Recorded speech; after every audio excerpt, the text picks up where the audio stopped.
welcome you to Helen DELICH Bentley's 90th birthday bash.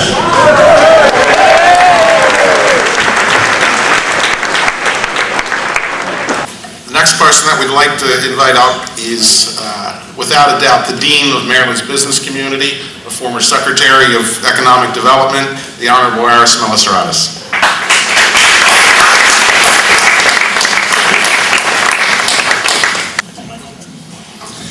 Thank you, Michael. Good evening, ladies and gentlemen. I'm truly honored to be among this august group of people paying tribute to Helen today, and I can relate to everything that's been said.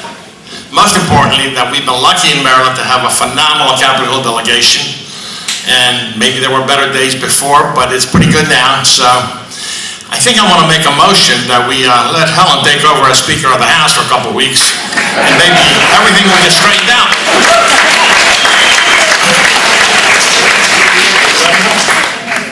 Okay, teach John Bender how to smile every now and then.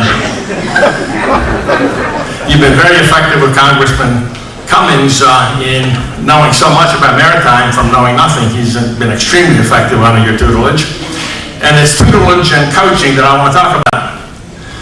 I came to this country in 1956 in December. And back in those days, television was pretty small. We were very poor.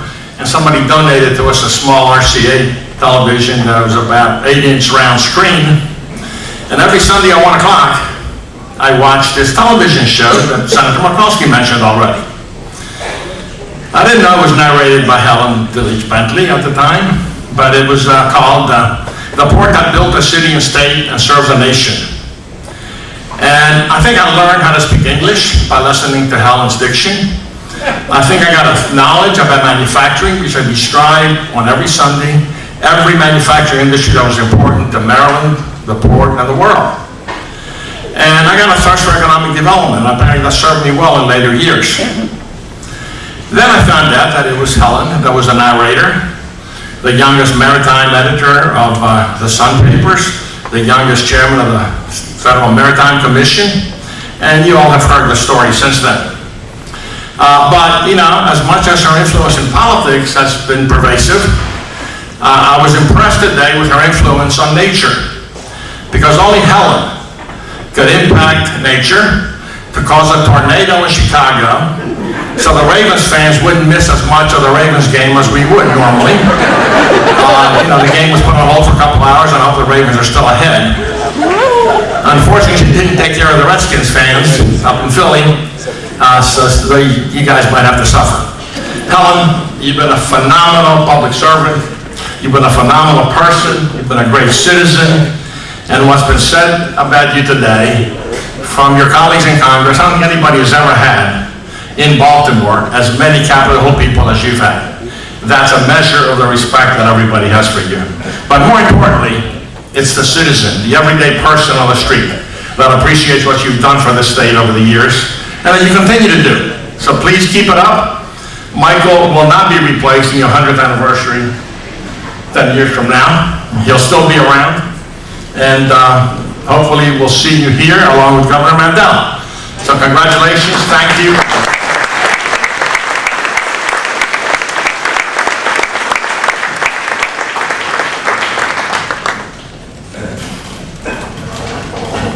Next, we'd like to invite up someone who's been a friend of Helen's for many years, a very accomplished advertising and marketing professional from the New York, New Jersey area, Barbara Yanidis.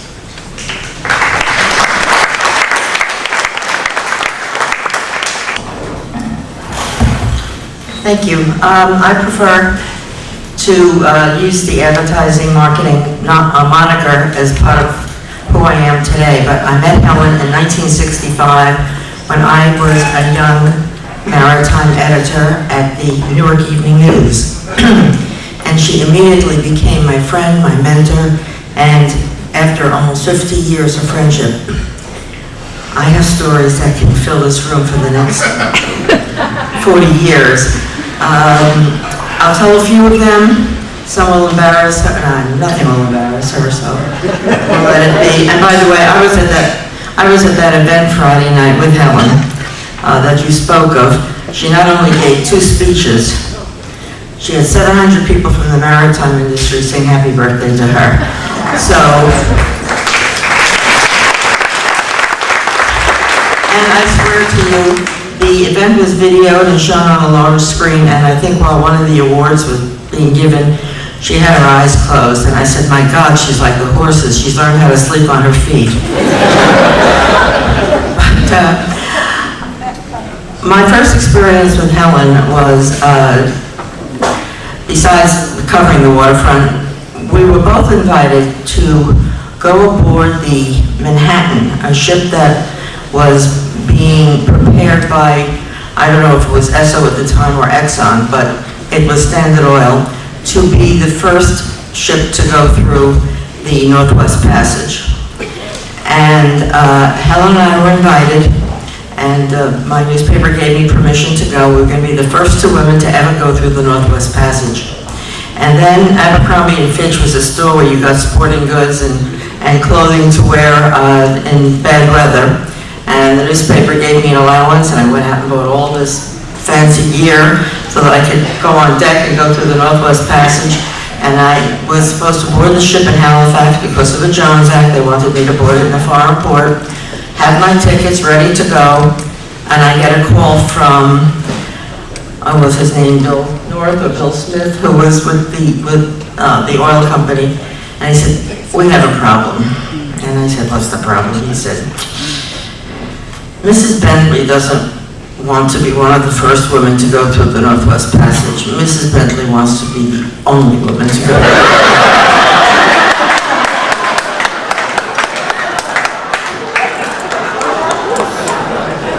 I was 25 at the time. I said, okay, what does that mean? He said, it's Helen Bentley. So I said, okay, you know, she's worked for it, she deserves it. I'm not going to get into a cat fight with Helen Bentley. We've been best friends ever since. I went back to Abercrombie & Fitch, returned the clothes, I got my refund on my ticket, and I was, of course, privy to hear those expletives she gave while dictating her stories to the Baltimore Sun, and she used a certain four-letter word that was heard by ham radio operators around the world. And I was young and naive enough to believe that that four-letter word that ended with a CK was heck, and I couldn't figure out what was so terrible about that. But we all have these stories. I'll tell a couple of recent ones which really personify who she is. I had a nephew who got married in Baltimore a few weeks ago, and we didn't know where to have the rehearsal dinner. I was put in charge of the rehearsal dinner, so I called Ellen, and she recommended Delicio's, and it was a great rehearsal dinner. But I was coming down to Baltimore, and my sister-in-law said to me, you know, Helen recommended the place. She lives in Baltimore. Tell her to come over and meet the family. So I called her office, and I got Sandy on the phone, and I said, where's Helen? She said, she's traveling. I said, well, where can she be? She said, she's in Montenegro. Pause. With a client. This is 90 years old. She's in Montenegro with a client. So, I was stunned at the story to start with. And then Helen came back, I called her and he said, how are you? How was the trip? She said, the hell with business class. They want me to go next time, they'll pay first class or I'm staying right here. A few weeks before that, I was in southern, near Washington, D.C. I had taken a train down to see somebody on business, and Helen was picking me up to come up to Baltimore to discuss some business with her. And she came down to Calverton, picked me up, and drove me back up 95. In and out of traffic. I don't know this poor lawyer who represented her. She's guilty of everything. But, we got back to the neighborhood with no problem. She was great. We got back. I aged a little bit. I almost had to pull over and change my clothes. But in any case, we got back okay. And we're driving through the neighborhood to Helen's house. And she keeps driving over the curb. I'm in the passenger seat. She keeps driving over the curb, and I said, Helen, what's wrong? She said, I'm in trouble with this eye. After the 35-mile trip up 95, zigging and zagging through the traffic, we get to her neighborhood, I'm in trouble with this.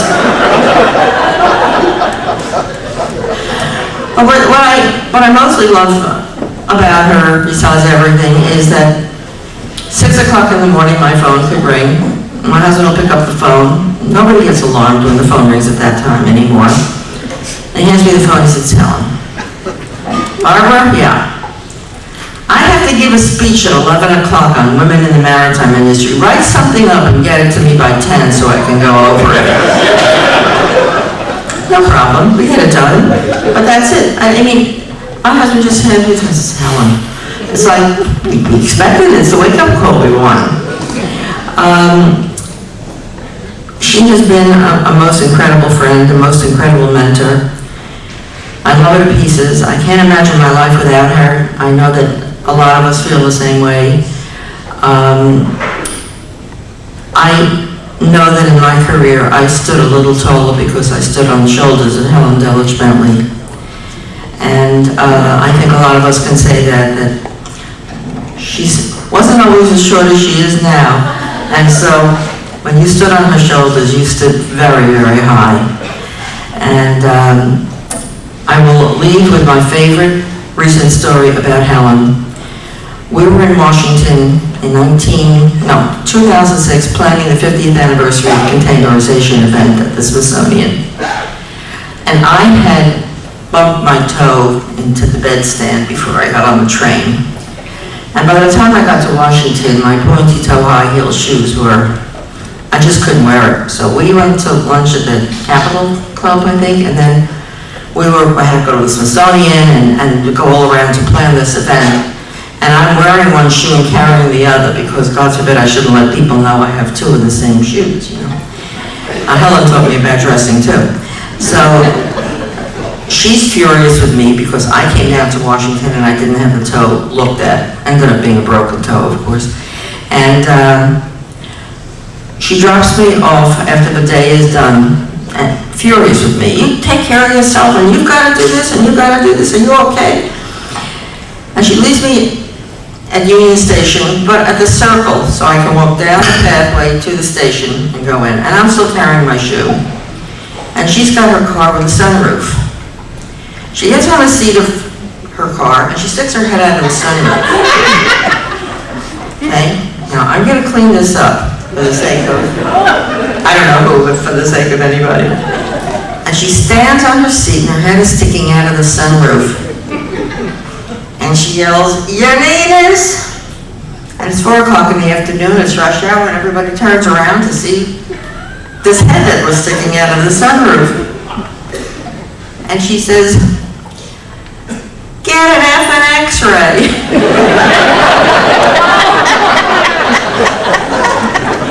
Everybody looks at me and looks at her, and I said, "Ladies and gentlemen, your tax dollars at work."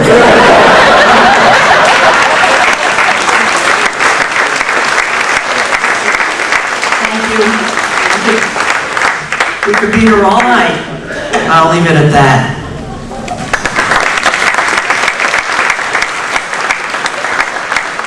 All right, and now we're going to move to, it's like a Jeopardy game. We're going into the 2-minute round where we have a number of people with that just come up for 2 minutes and just say something funny or interesting about Helen. I know most people do much more than 2, but is Barry Rascabar here?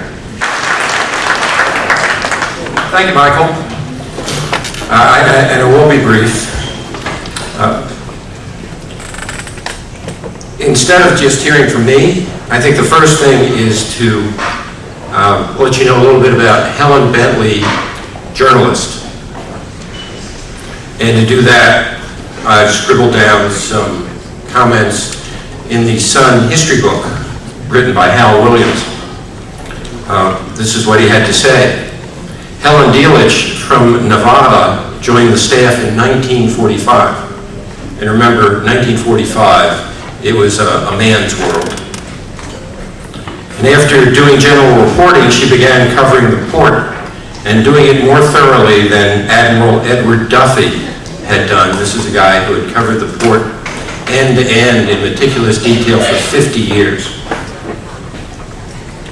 Through her stories and television programs, she dramatized the port's economic importance to Baltimore and the state. A hard-boiled, salty woman, she not only covered the port but also dominated it wherever she could. While she was on vacation, a substitute was sent to check on a union matter. Questioning a union official, he was told, "Miss Helen said we're not to talk to any other reporter. We can't tell you anything until we check with her." DELICH pushed her way aboard naval vessels where, by tradition, women were unwelcome. She was given the title Maritime Editor in 1948, and soon broadened her beat to include Washington, the East and West Coasts, and before long, the world. She scored international beats, including the return of Bay of Pigs prisoners by Fidel Castro, learning about it through a ship in Baltimore that was being prepared to carry ransom goods to Cuba. In 1969, she resigned from the Sun to become chairman of the Federal Maritime Commission, the first woman to hold that post or to be appointed chairman of any federal regulatory agency. And you know the rest of the story after that. My personal experience with Helen was extremely brief as far as working in the newsroom with her. Our tenure there overlapped by about 6 months.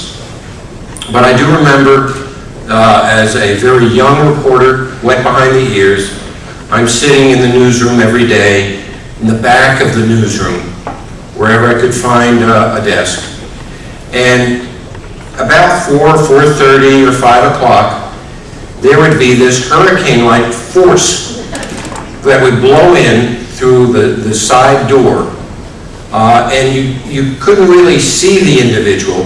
What you could see was this sombrero-like red hat that would come rushing in over to the business section where the maritime reporters were located. And suddenly it was pandemonium. It was, the calm was gone. And she was dishing out orders right and left. Tony Wayde-Kunis was going hither and yon, doing Helen's bidding. Helen was shouting at Dick Basoko, who was shouting back at Helen. And poor Joe Helowitz was trying to write a story that day. And this would go on day after day after day. And that's my recollection of Helen. The other recollection is when I was leaving the Sun. And I took a buyout, and I got some very nice thank you notes from a number of members of Congress and others. But it was Helen who really came forward and presented me with a statue from her antiques collection of a British newsboy who was hawking the evening newspaper. And it's something that Helen and I still have next to my computer, and it reminds me a lot of the integrity and the compassion you have and your love of journalism. And I can't say enough about the fact that Helen Bentley is the most determined individual I have ever come in contact with. She has faced more obstacles than anyone can imagine, and she just has a never say no attitude. She never gives up. Put a barrier in front of her and she'll find a way to knock it down. Time and time and time again. She was a feminist before the word was created. And all I can say is I feel it's an honor and a privilege, Helen, for me to have worked with you and gotten to know you over the years. So thank you, Helen.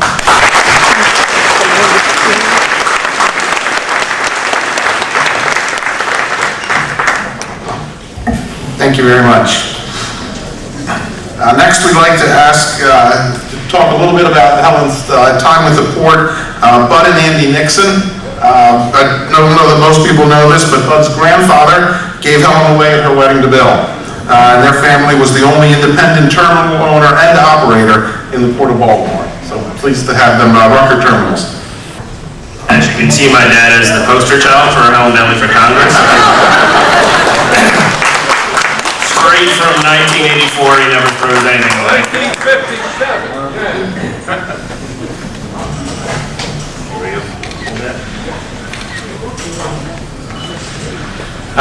Few things outdate Helen Bentley, and Rucker Terminals is one of those by just a few years. Our founder, Cap Rucker, started our business in 1921 and was great friends with Helen at the time, and maybe even taught her a thing or two to the port, about the port, before she knew everything about the port.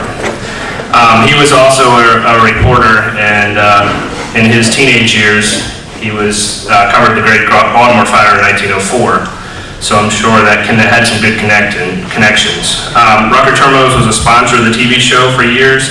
Cap Rucker made a few appearances throughout the show. In 1959, and this is one of the pictures that we have, Cap Rucker walked Helen down the aisle when she got married. So from that point on, our families have certainly been connected in a lot of different ways. She wrote a book about Cap Rucker in his 80th birthday back in the day. We have a copy of that, and his 46 years of maritime experience that he had at that point. She then got appointed to the Federal Maritime Commission with our more famous cousin, President Nixon. Years later, in 1985, both Helen and Barbara Mikulski came down the waterfront and christened our Lazaretto Lighthouse to our second generation of our family business, Storm Rucker Sr. She's then served in the House of Representatives. She's done more presentations, port leader functions. I can pretty much tell you the speech about the Port of Baltimore and as my dad referred to for years, the old mule that just keeps going and going and going for over 300 years. We are honored to have her as her name on the Port of Baltimore, and we thank her for all of her support that she's given to both the public and the private terminals here in the Port of Baltimore and to our business for over 90 years. Thank you.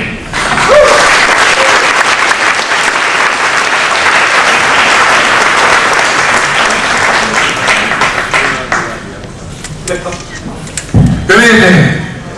Bud Nixon, Rucker Terminals. I'm third generation of the ownership of Rucker Terminals. Grandfather started in 1921. Andy's fourth generation, and his children are here tonight. They're fifth generation.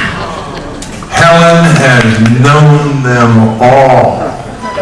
I can remember as a kid going to the terminal down on Thames Street, Thames and Carolina Street, and going to my grandfather's office, and this brunette with big boobs was sitting in a chair with her feet propped up on Cap's desk. And he introduced me, this is Helen Denlish. No. Yeah, well, so she became a friend. And my uncle, my mom were second generation. Norm Rucker and myself were third generation. My son Andy and his son Sean are fourth generation. Oh, I gotta tell you a story. Helen would occasionally forget the kids' names, Andy and Sean. So Andy would show up, and Helen would say, "Hi, Sean, how you doing?" And Andy said, "No, I'm Andy, I'm not Sean." So that happened 2 or 6 times. So finally, Andy shows up, and Helen says, "Hi, Sean, how you doing today?" He says, "Fine, Barbara." That ended the mistake of names. I worked on the 300th anniversary of Port of Baltimore with Helen as a co-chairman, and I quickly backed off because she's the only eyewitness of the birth of the Port of Baltimore that we have. So, God bless you, Helen. Another 90. Thanks for being a friend of Rucker Terminals. We love you.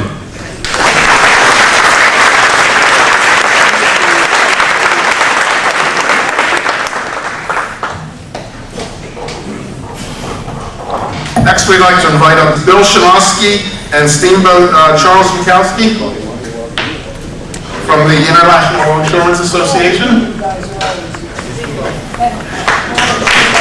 Good evening. My name is Bill Shanowski. I'm a ILA representative, in other words, the union down on the docks. This is Steve Markowski. His nickname is Steamboat because when he played soccer, he'd run down the field. He looked like a steamboat going down there. He is the president of the Checkers local. And we also have Ed Burke and his wife Linda sitting alongside of my wife Norma. And Ed is a former president of one of the cargo locals in the port. I am president of one of the cargo locals. And I could never in 100 years roast Helen. She's been too good to us. We are the guys that have benefited from all of her work. You couldn't put together a better team than Helen, Jim White and his staff with the Port Administration, Mike Angelos, who was president of the steamship trade. That's sort of a union that the companies have, and we negotiate with them for our contracts. And if there's any other ILA guys in here that I haven't mentioned, I'm sorry, I just didn't see you. But I can't say too much. In fact, I can't say anything bad about Helen. We love her. But I can tell you some odd things that happened. I used to go on some of the trade missions with the steamship trade, and to meet those individuals over there who are in management and try to get them to bring their ships into Baltimore. And I was away one time with them, and I got a phone call in my room, 4 o'clock in the morning. Woke me up, and it was Helen on the phone. She said, Billy, she said, you got to do something about these guys down there. It's sprinkling rain, a little bit of rain, and it won't work. It stopped in the rain. And she said, I want something done about it. Don't make sense. So I said, well, Helen, you do know that I'm in Holland right now, don't you? She said, no, I didn't, but you having a good time? I said, well, I was. She said, well, take care of this matter when you get home, all right? Now, have a good sleep. And she hangs up. So when I did get home, I actually got into that thing, and it changed our rules, and so that when it was just a slight rain, we allowed our men to work in it, as long as it wasn't something that was hazardous or even too hard. But we did solve that problem because of Helen calling me in Holland. The other thing I could tell you is that Helen used to sometimes come to our negotiations, and she was there this one particular time, and they could get a little rough. It was, sometimes it was tough, but she was there. And one time she came in and had a little dog with her, and she just looked like she loved this little dog. And so we didn't say anything about it. She was welcome, more than welcome. But we got into a tussle, and it was back and forth and back and forth, and so we took a little recess. Helen said, look, I'm going to go to the ladies' room a minute, I'll be back. So she had been a little tough on us too. And I'm not going to mention the name, but one of the guys took that little dog and put it in the, what do you call those? In the microwave oven. And when Helen came back and said, where's my dog? So all of a sudden the dog started screeching, and she ran over and opened up that door and grabbed her dog, and she said, you guys are crazy, no wonder you can't come to a contract. So that's about the only thing that I want to say about Helen as far as opening on the docks, except that we are very, very grateful to Helen Bentley. Thank you, Helen.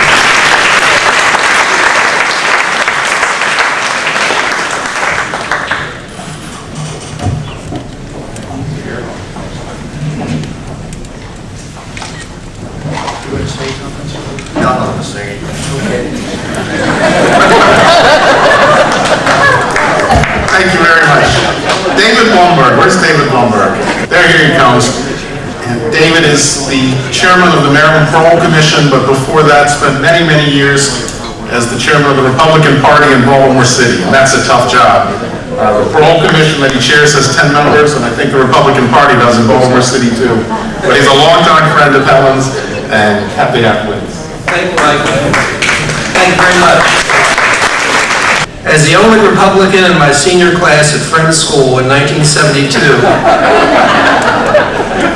I had my pick of the litter when it came to internships.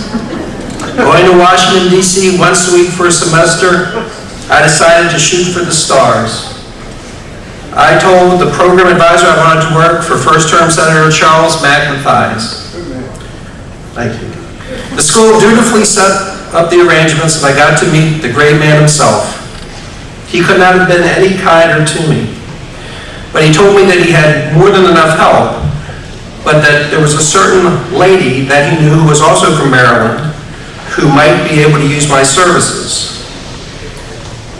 With that, his staff gave me a lady's name and an address and put me in a cab.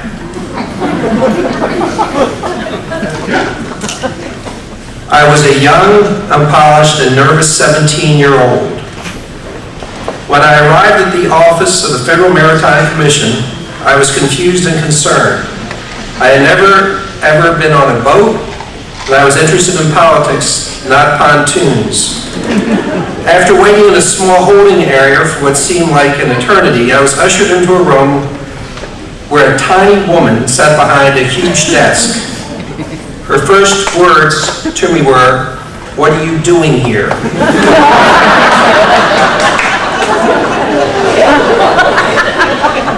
Those, of course, immediately put me at ease. Her second request was, "What candy-ass private school are your parents paying for?"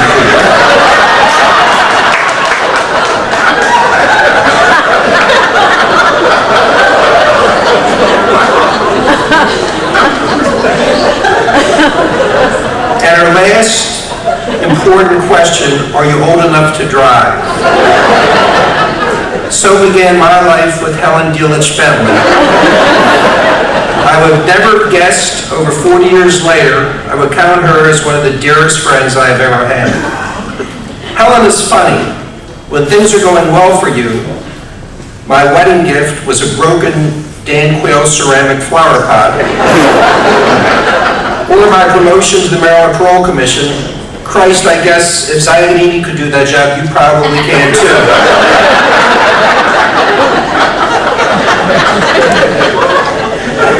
She can also be rather dismissive or short. But during times of tragedy or sadness, she has always been there. When my father died not long after I graduated, she was one of the first people to counsel me instead of others who felt very awkward or at a total loss of words. When my beloved Cleveland Indians lost a playoff series, which was heartbreaking, to the Orioles in 1996, she was the only person who called to tell me that she felt poorly for me, even though her team had won. You never forget those things. My wife, Ellie Wong, was introduced to me by Helen. She saw our relationship grow and turn into a serious one. As a tribute to her, we got married 6, 7, 8, 9. People laughed about that date and wondered if we would have the ceremony at 3:45 so the invitation could read 3, 4, 5, 6, 7, 8, 9. In truth, we chose that day because it was Helen and Bill's 30th wedding anniversary. I could tell Helen was pleased and touched, but it still did not stop her from being over an hour late for the 7 p.m. ceremony. But I always will remember Bill and Helen dancing that night and a look in their eyes when we presented them with a special 30th anniversary wedding cake. We have spent every June 7th together to relive a wonderful day and remember a dear, dear friend. I have 2 little mementos to bestow upon Helen. First is a copy of one of the first recorded stories of the Baltimore Sun papers from October 13, 1945. when she was assigned to the Diamond Jubilee celebration of Wilson College in Chambersburg, Pennsylvania. The keynote speaker was ex-President Herbert Hoover. The other is a photograph that I was able to obtain from the Baltimore Sun archives. This will not please you, Helen.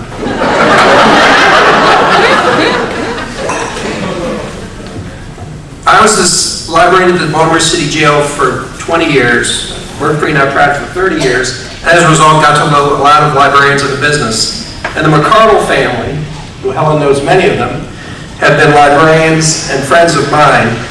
They went to the trouble of finding a picture of Helen Bentley on her first day of work at the Baltimore Sun papers in 1945. This is an actual picture, and I don't know if you can see it. And Helen, I'm sure, unless you kept this somehow, I don't think you did. This is an actual picture taken of you, your first day of work in 1945. You have always been someone so special to us that I was thrilled to find something special and unique and historic for you. I love you, Helen Bentley. Happy 90th.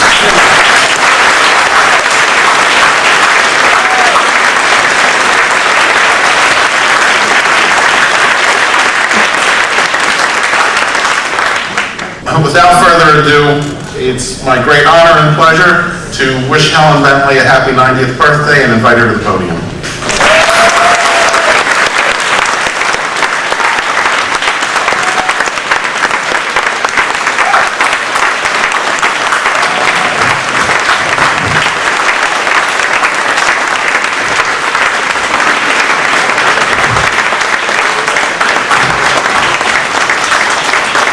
You'll all be very glad. I just threw away 30 pages of my speech. But there are a few things that I really still want to say. That light is awful.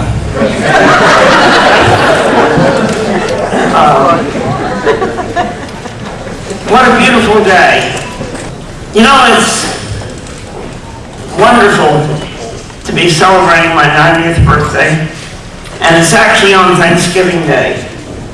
We did move it because I didn't want to interfere with people's family deal. Didn't want to interfere on another Sunday with the Ravens. So here we are. Now I can't see it.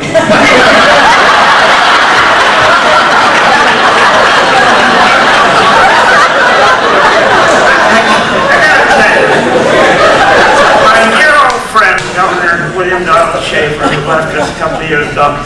But William Donald had a birthday in November 2nd. But William Donald celebrated his birthday over a period of 6 months every year. So I thought I'd copy him a little bit tonight. I'm really having trouble. I want to acknowledge a few people. Of course, Governors Marvin Mandel and Bob Ehrlich for co-hosting this today.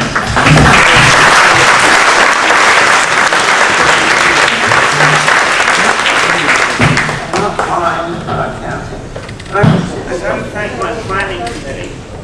Dan Zaccanini, Pat Cahill, Francis and Steve George, Bruce Speriano, all of whom worked closely with me, and Brian Davis.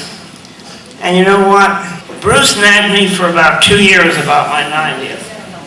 And he wanted. Then I have a staff. I have a wonderful staff. And, you know, God, great light.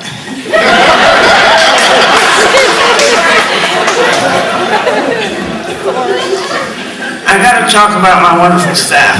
That's First of all, Sandy Morgan, whom you all have met today.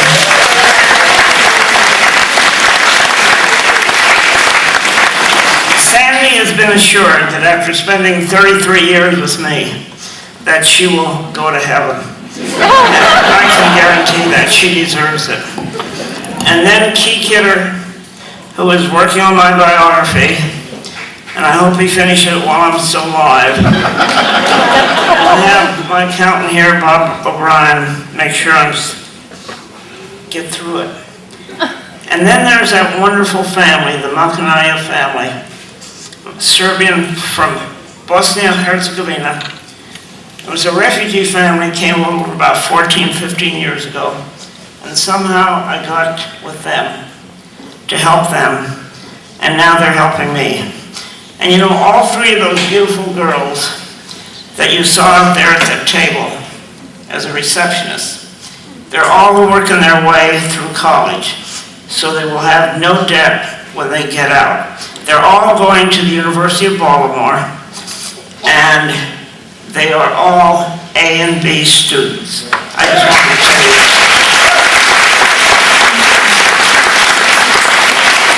And their mother is my housekeeper, and she keeps me straight. God, does she? She makes sure that I have my hearing aids, that I have my glasses, that I have my cell phone, that I don't have a dirty jacket on. You know, she's great. And then, you know, there's another family here that I want to acknowledge. The Radijak family, who are here because Ray was my director for so many years, along with Eddie Eisenmeyer, my cameraman.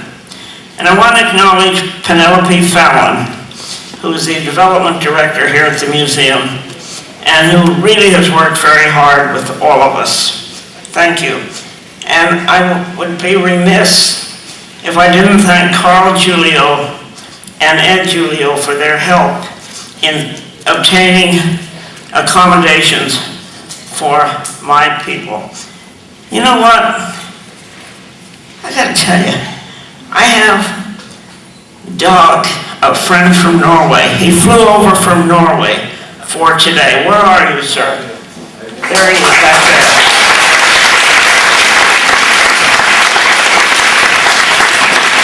Captain Poe, who heads up the Evergreen shipping line in New Jersey, was here, and he had to leave.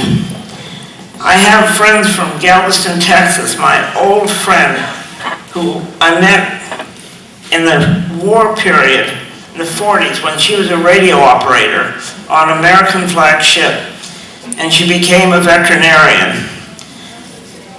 And from Atlanta, Georgia, the Conrad family. Margaret Conrad was my military escort every time I went over to Belgrade to try and beat Milosevic on the head. From Chicago, my cousin Bob, a liberal Democrat, and I love him, I don't know why. From Sacramento, Walnut Creek, and San Diego, in California, my great nieces and nephews, wonderful group of kids. From Vancouver, Washington, my great niece. And from Oregon, Ev and Dee Schultz. Ev and I worked on projects together in security, and they came in from Oregon. I will say this, they do have a grandson who's working here, so they haven't had an excuse to come and see him, but they came to see me too. Incline Village in Reno, Nevada. Again, nieces and nephews. And from Michigan, several places in Michigan, all of Bill Bentley's relatives, and his sister, who was 96 months ago. Mary Louise came, and I was not able to go to her 90th. And Mary Louise, I want you to know how much I love you.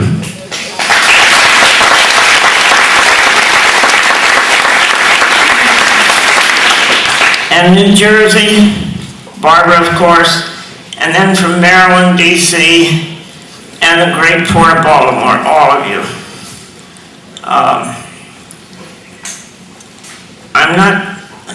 There were some people who just couldn't make it. Bob Leith from Puerto Rico, his doctor said you can't fly yet. Paul Lafley in Pennsylvania has just had a surgery. George Hearn, who was a commissioner on the FMC with me, just had surgery. Naomi Napier in Lutherville, who's one of my stalwart volunteers always, she just was too sick to come. And you know, I could go on and on. And Rick Ladinsky, who succeeded me few years in between, maybe 30, 40.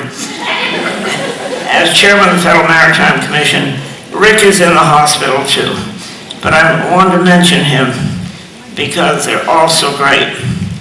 Some of you may wonder why I decided to choose to have such a great affair for my 90th birthday. Well, I'm going to tell you. I look back on my childhood years in Ruth, Nevada, and I do not recall ever having had a birthday party. My parents were immigrants who were having a tough time just existing in those days. You were given a kiss and a piece of cake, and that was about your birthday celebration. Actually, my actual birth date was on Thanksgiving date, the same as I'm celebrating this year. And so, many, many times, as people have gone along, also, the other reason for this, you know, you go along in life and you go to a memorial service or a funeral service to say goodbye to people, and what they have around the room are a lot of photographs of what your life had been. So I decided that I wanted to see all of this while I was still above ground.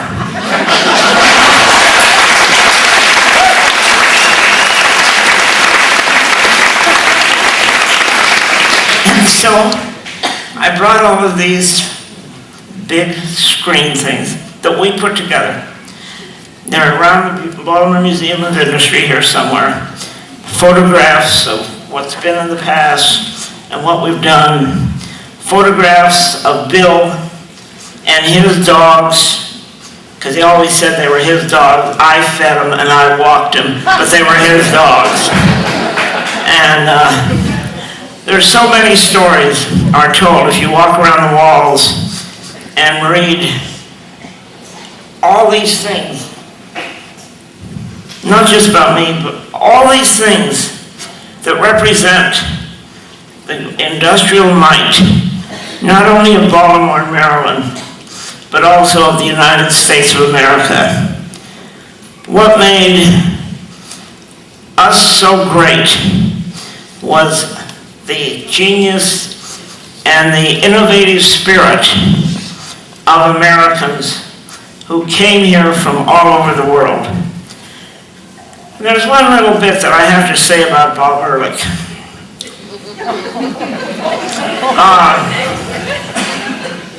When he decided to rename the Port of Baltimore after me or something, he described the port as old, salty, labor-intensive, loud, busy, and all about maritime commerce. And then he went on to say, and there is somebody in this room who's old, salty, labor-intensive, loud, busy, and all about maritime commerce. And then he added my name. I didn't appreciate it, but you know,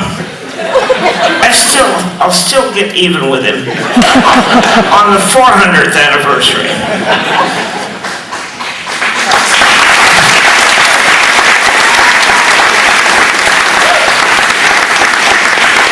Ladies and gentlemen, you're all here because I wanted you here.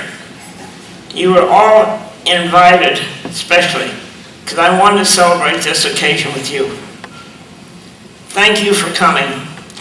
And as you leave today, you'll have a DVD of the port that built a city to take home each family. And you'll also have a poster that were made up, a copy of the painting that we had done for the tricentennial, observing the 300th anniversary of the Port of Baltimore. Take them, enjoy them, and thank you for being here.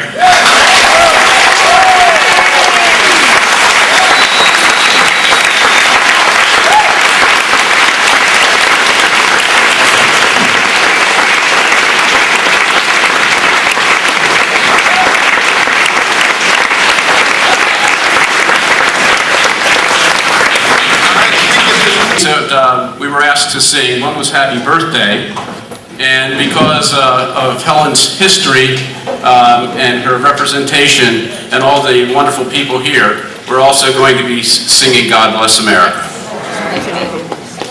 Here we go. Happy birthday to you. Happy birthday to you. Happy birthday, dear Helen. Happy birthday to you.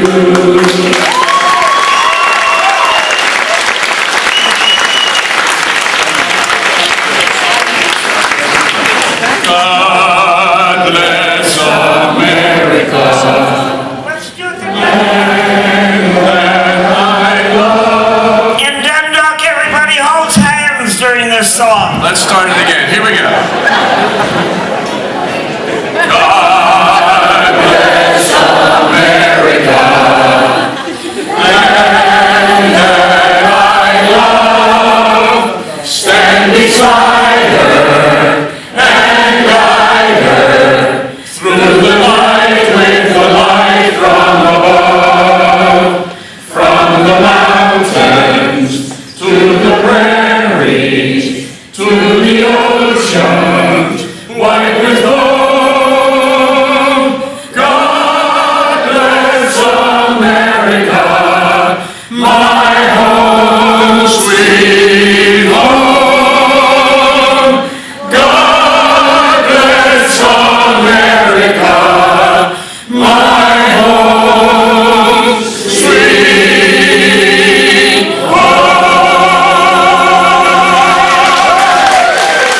influences all these towns immediately in this area, as well as going out to the entire state of Maryland, as we pointed out recently.